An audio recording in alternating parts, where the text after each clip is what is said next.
I'm going to wrap this up with a question about two things to get your opinion about. One is Assembly Bill 32, the greenhouse gas reduction by the state, and the other one is carbon trading. Decades ago, California passed Title 24, I believe, which is energy efficiency and so forth. And some economists said, oh, they're stupid because their products are going to get more expensive and nobody's going to buy there. What happened is that California saves itself money through energy efficiency, and lots of other places copycatted us. Before the Clean Air Act was passed in the Bush 1 administration, California had air pollution rules because of Los Angeles, Central Valley, and so forth. As a result of that, since we predated the Clean Air Act, we actually have a legal right to have stronger standards than the rest of the countries by getting a waiver of preemption from the Environmental Protection Agency. So leadership is not just being the fool who's a good citizen and therefore loses business. It creates copycats when people realize it's the right thing to do, both politically and, in the end, economically. So there are lots of states that follow. So California has been a leader. Now it comes up with AB 32, Assembly Bill 32, which incorporates a previous bill known as the Pavley Bill from Assemblywoman Fran Pavley, now a state senator, which had tailpipe emission standards for California. We were sued by the auto industry. They lost. They sued other states that were following California's way. They lost. The Bush administration blocked it by not granting a waiver. The first waiver never granted to California out of 40 previous ones. Obama and McCain both said they would approve the waiver. So we're going to be leading again, and there are 15 states that are going to copy it. So leadership helps. AB 32 says we're going to cut our emissions, and we're going to do it in an orderly way, and we're going to do transportation, we're going to do energy production, we're going to try to have a major impact on energy efficiency. And many other states will follow. That leadership matters. It won't be free. Should it be done by a carbon tax where we charge people for emitting their pollution currently for free from smokestacks and tailpipes? By just saying we're going to charge them $20 a ton of carbon dioxide or $50 a ton or whatever the number that we fight out politically to get? Or are we going to say, no, that's not the issue, let's cap it.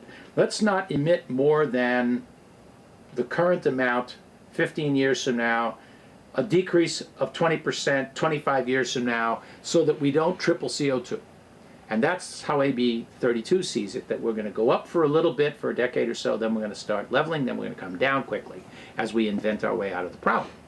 And that's a great idea, and the environmentalists love caps, because if you cap the emissions, you can guess how much emissions we'll have and how much the climate damage is.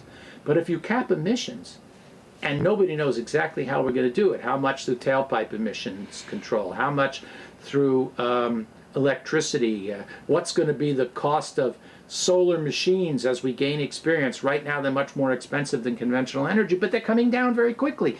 Is that quick ride down going to continue? It's speculative, so you don't know. So the industry has tended to prefer carbon taxes. Amazingly enough, the industry prefers tax, because even though it costs them money, it costs everybody the same, and they can calculate how much it is so that they know what their costs are. Their accountants like to know what their costs are. Environmentalists don't like taxes because the taxes mean that they're going to pay a certain amount, but we don't know whether that's going to be enough to bring the emissions down to a safer level. So they want to cap the emissions. So when you cap emissions, you have uncontrolled costs or uncertain costs, and when you cap costs, you have uncertain emissions. So there's a big fight between the environmentalists and many in the industry on this. And then there are plenty of people who think you shouldn't do anything because it's an interference in the free market. But they just simply have no recognition at all that their tailpipe emissions is harming society and costing real money, and we need a government to get in their face and make them more efficient.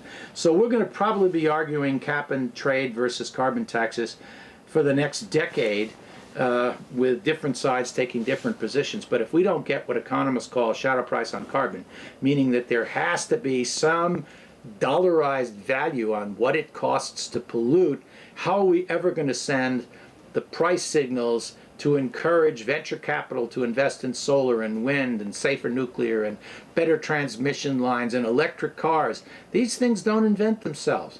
To have return on investment, you have to have investment. You don't get investment without the possibility of return, so we're going to need some government loan guarantees. If we can spend $750 billion bailing out the financial industry that was just basically greedy and unregulated, I think we could spend a tenth of that much trying to put out loan incentives to give us sustainable green jobs over the rest of the 21st century. And I'm very hopeful that the Congress and the President will finally agree on that.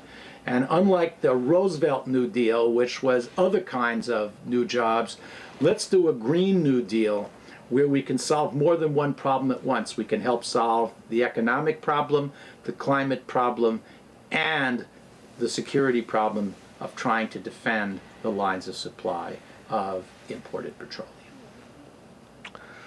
Well, thank you very much. You get enough? Yeah, I did. Yeah. Thank you very much, Dr. Thank you, and thank you My for pleasure. helping to keep the public informed. Because if the people don't know, they're not going to support the courageous politicians who want to make a difference.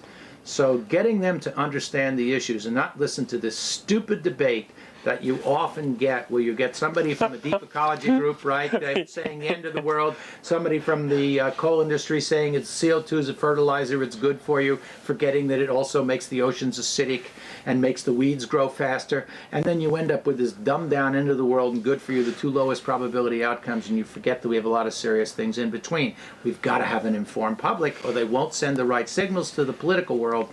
California Absolutely. is leading because we have a better informed public. But if you drive across the country, I'm afraid you're not going to find that degree of understanding a long way between here and Pennsylvania.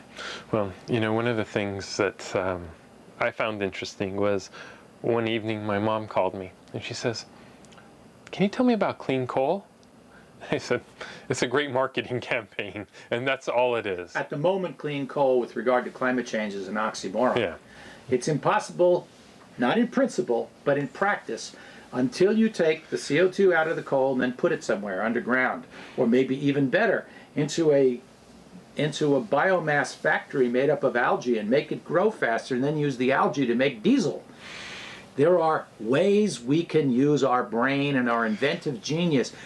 I'm not arguing, you'll never hear me say, let's overthrow those greedy capitalists. We need their greed, we just have to constrain it so that it's directed towards social good. And that's what we've always been. We've always been a controlled free market system, and now we have to control it in the direction of sustainability while giving people still incentives for good ideas. Yeah, it's not, we can't continue to live the way we did 20, 40, 100 years ago. It's a different world. Not without very high risks of dangerous outcomes and a growing division between the impacts on the rich and the poor. How are we going to get poor people in countries with terrorist cells to risk blood and treasure, rooting them out, causing all sorts of domestic strife, when we won't even help them to adapt to the climate changes that we created, making their lives more difficult? We have no moral clout with them based on the policies of the Bush administration to pretend the problem wasn't real when everybody else out there knew it was. Now we are historically different, and we will finally be able to recapture some leadership in the world, and the world wants us to.